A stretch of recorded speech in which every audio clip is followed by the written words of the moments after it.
So we're heading na ngayon sa Japan kami ngayon.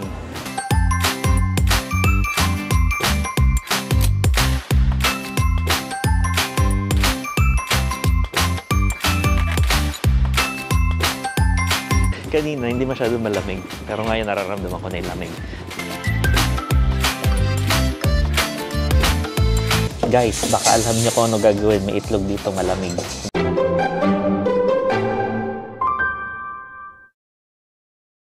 Good morning guys! So welcome back to our channel. Sa mga bago, welcome sa aming maliit na vlog. At kami ngayon ay pupunta sa Narita, Japan. Medyo biglaan tong lakad na to kasi mura ang nakita naming ticket. So first time namin pupunta ni Abby ng Japan. So ngayon natin, explore natin. Samahan niyo kami pag-explore ng Japan.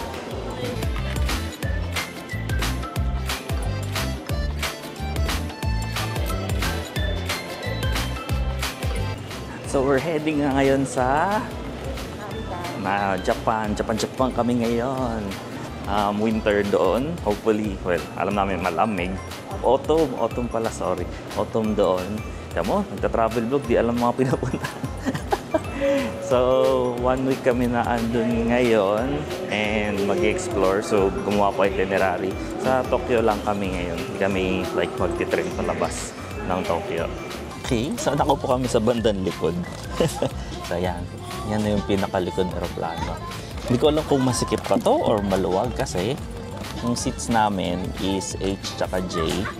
Tapos nung papunta kami sa likod, dalawa na lang kayo magkatabi. Usually di ba tatlo to? Doon sa harap tatlo, pero to dalawa na lang. So ngayon namin malalaman kung maganda bang nasa likod ng aeroplano. Kasi tingnan nyo, ayan, nasa likod na kami talaga. Mukhang maluwag kasi dalawa lang kami. Ayun. So, idlip mo na.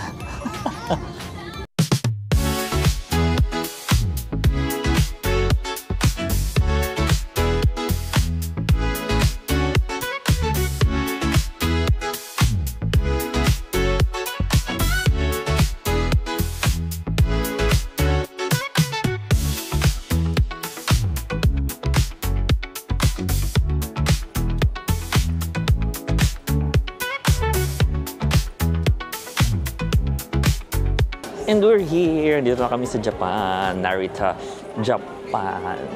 From sana all to finally kapunta na kami dito.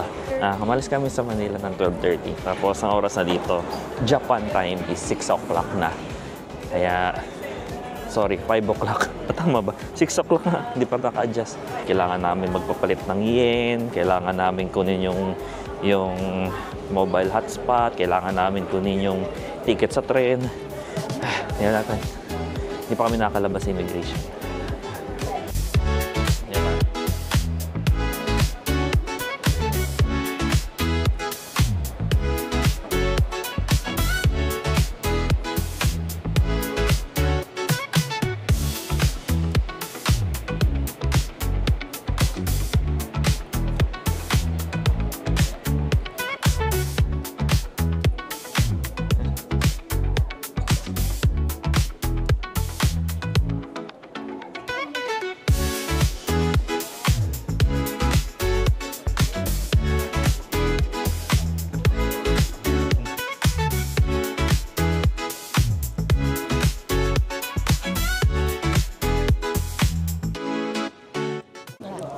Ayan, so kumuha na kami ng wifi. Ito, nakuha namin.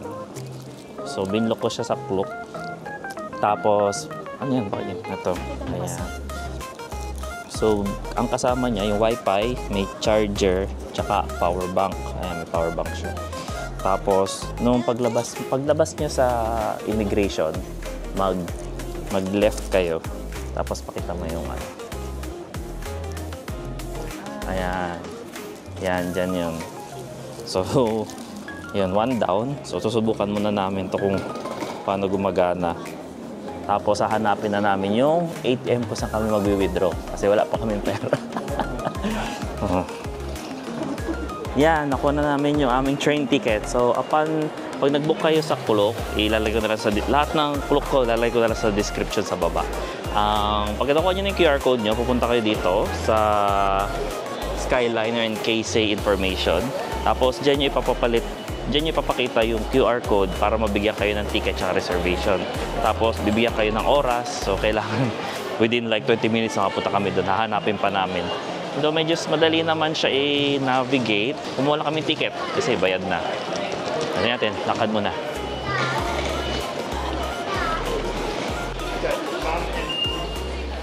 Shoot!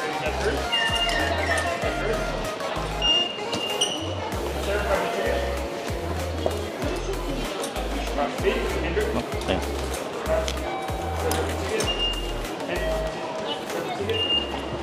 Ching! So yun na, hahanapin na lang namin kung ano yung trend. Saan ba? Skyliner, ito, 1 daw, 1. Ito, pwede na to.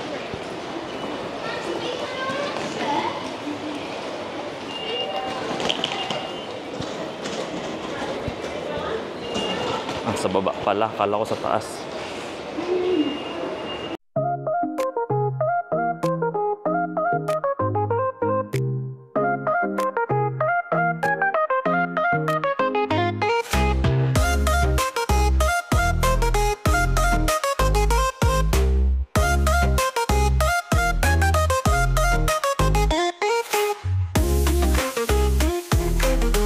Ayan, so nandito kami naghihintay. Sana tama naman to.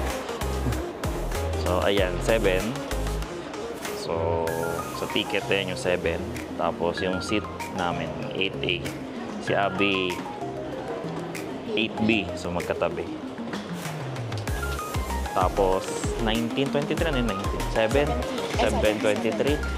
So, ang oras, kasi yan na yung sasakyan namin. 19:23. Uuwi, no? So yun, then from here, 36 minutes ang biyahe papunta sa Sky 3 kasi doon kami bababa. Maglilipat kami ng metro nila. Tapos, yung binook namin sa Klook is with return ticket. So, nasa amin na rin yung return ticket. Wala pang oras, wala pang seat. So, ang gagawin, pag pauwi, pupunta sa parang information uli. Tapos, bibigay yun. Tapos, bibigyan kami ng ticket, time at saka ng seat. So we made it. Medyo may hiccup. Mali yung nabook kong train. Parang ibang kulay dapat yung sasakyan namin. Yung nabook ko, iba yung final destination. So, habang nakasakay kami, tinignan na lang namin sa Google Map kung saan kami bababa. Kung saan hindi na namin kailangan maglipat ng stasyon. Yung same station pero iba pupunta ng tren. So, yun, nakahanap kami. Then, hindi gumagana yung GCash. So, paglabas namin, so cash. Kanina sa airport pa lang, huminto si Abby sa 7-Eleven para mag-withdraw ng konting yen. So, ginamit niya yung GCash niya. Kasi ang nasa isip ko, accepted sa kahit anong train station yung GCash na card. So, let's see. Explore muna. So, may cash naman kami. So, 200 yan ang binayad namin dalawa. 100 ang isa. So ngayon, ang ganda ng place. Kasi puro pagkain. Nagugutom na kami. Ayan, nilalakad na lang namin yung papunta sa station. Ito yung nilalakaran namin.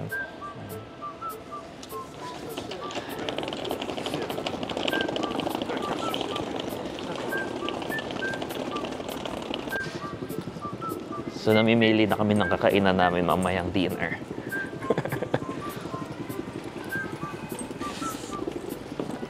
Medyo malamig. Si Abby, yan, naka-long coat na. At ako'y naka-t-shirt pa din. Kanina, hindi masyado malamig. Pero ngayon, nararamdaman ko na yung lamig. Noon lumanding kami, 14 degrees daw. So, parang hindi na siya 14 ngayon. Hanapin lang namin yung hotel namin. Ayan, may grocery na tayo malapit.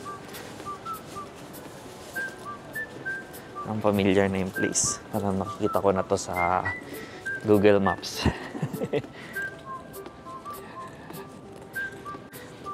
Ayan na! Japan feels na! Mga Parang iskinita, parang umulan kanina. Medyo basa ang kalsada. Nahabol pa rin kami ng ulan kahit sa kami magbakasyon. Ito na yung hotel.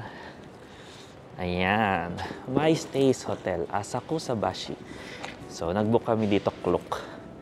Ayan, hindi ko lang sure kung alin dyan building. So, check-in lang kami. Then, tingnan natin yung room.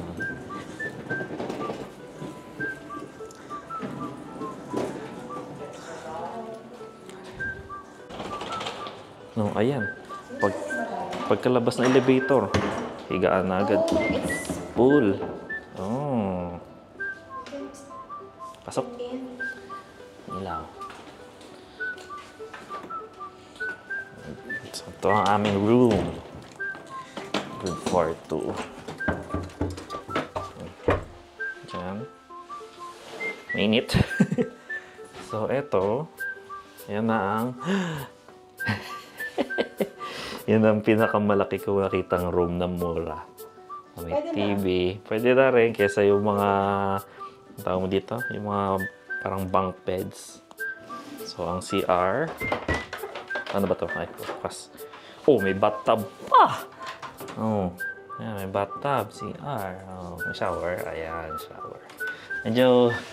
Medyo mababa. abot ko yung kisame. So, ayun. Konti lang na vlog ko kasi medyo pinakapa pa namin yung place kanina. Then, baka maiwanan kami. So, maganda naman itong hotel. Yung mga kape-kape. Sa baba kasi yung mga brush, mga tea, pwede ka kumuha doon. So, hindi na kami kumuha kasi mababa din kami mamaya hanap kami ng kakainan. So, unpack muna. Then, baba kami hanap kami ng aming kakainan ng dinner. Yan, lalabas muna kami. So, masaya si Abby ngayon kasi nakita niya na yung mga kakainin namin. So, yung paglabas namin ng hotel, merong connected na parang grocery, 7-Eleven na nakadikit sa kanya. So, very accessible siya sa biglang gutom. Ang dami pagkain dun. Like, meron dun set meals na hindi mo na kailangan lumayo. Ay, umuulan ngayon. Yan, nakapayo. Umuulan. So, inisip nga namin na doon na lang kumain at magpahinga na lang sa hotel. Pero, sabi ni Abby, since nakalabas na kami, explore, puro ramen. Ang bango kasi nung sa street na dinaanan. Free laundry. May free... Panood yung Tolehani and Kali, free laundry. Oh, Diyos ko, para lang doon sa free laundry. Ayan. So, madami mga kainan na dito. Lakad-lakad, medyo umulan. Hanap ng kakainan.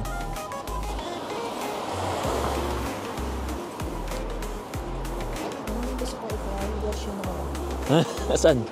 Nasa Yoshinoya? Maps.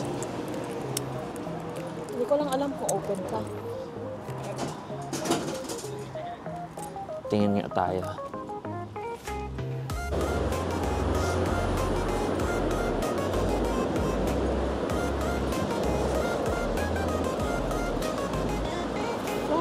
So, ngayon, kami ay maghahanap ng Yoshinoya. Kasi, kapos, stop. Kasi, sabi niya, or nabalitaan niya na iba ang lasa ng Yoshinoya dito. So, husgahan namin. Go na tayo. Let's make, crime. Hindi lang, kanina ayoko mo. Post yun, ha?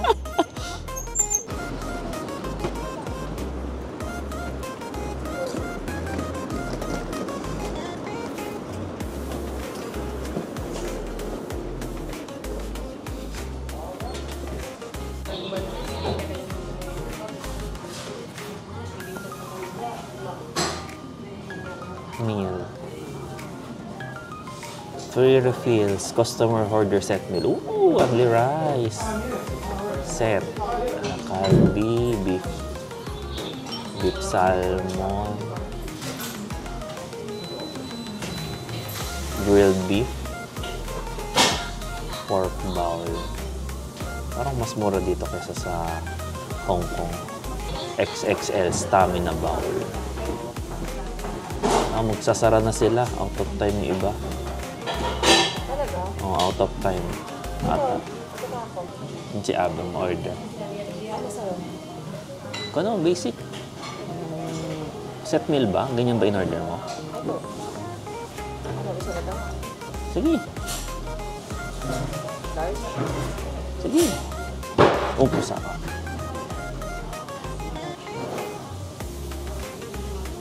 Ang naad. Hindi ko alam kung in-order ni Abby, pero mukhang masarap. Pakita ko. Ayun yung aking... Pakita ko nga. Ayan, may mga paluto pa. Maapoy sa ilalim. Tapos kay Abby, ganun din, pero may parang gulay. I'm not sure kung ano yun. Tara, kain. Vlog ko pa ba to? Kung anong lasa ng Yoshinoya nila dito. Baka lulutuin ba yan? Guys, baka alam niyo kung ano gagawin. May itlog dito malamig. Hindi namin alam kung... ano to? Okay, kala namin hard-boiled egg. Okay. Pinakain na agad kami ng mga pagkain dito.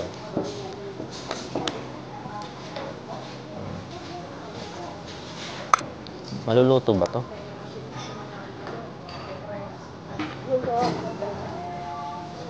Init.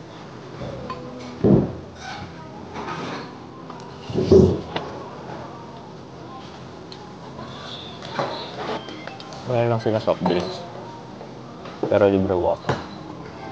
Sarap siya. Hindi ko lang kung gutom kami o masarap talaga siya. Kain muna kami. Mamaya na ako vlog dahil gutom. Ang sarap. Nahiningal ako sa pagkain. Simot. Okay, Abby to eh. Sinimot ko na lang. Sa inyo akin. Ay. Titingin kami siguro ng grocery. Food na naiwan namin sa kwarto. Hindi ko lang sure kung nag-iikot pa kami ng konti kasi parang hindi naman umuulan. So, dito order ka muna. Tapos, after mo kumain, tsaka babayaran. Pero, saan ang tiyan ko? Busog. Ang sarap. Laki ng order sa akin ni Abby. Ayan, nakabalik na kami ngayon sa room. Inulan. Umulan na naman kanina. Yung nakakonect sa hotel na parang convenience store. Lawson pala siya. So, may access yung hotel doon sa likod ng Lawson, may pinto. So, namili na lang kami ng konting food para kung sakali magutom. Ayun na. So, that's it muna ngayong vlog. Medyo parang papunta lang dito sa Japan to. Bukas, mag-isa ako. Kasi sa hapon pa vacant si Abby. So, mag-iikot ako sa Asashikubashi. Yung shop ng puro anime, mga ganon. Kasi mamimili ako ng mga pang-hobby, mga pang-RC, mga ganyan na piyesa. So, ayun, sige. Bukas ulit. Kung hindi pa kayo nakakapag-subscribe, like, follow, comment, etc. Hanggang bukas ulit. Bye!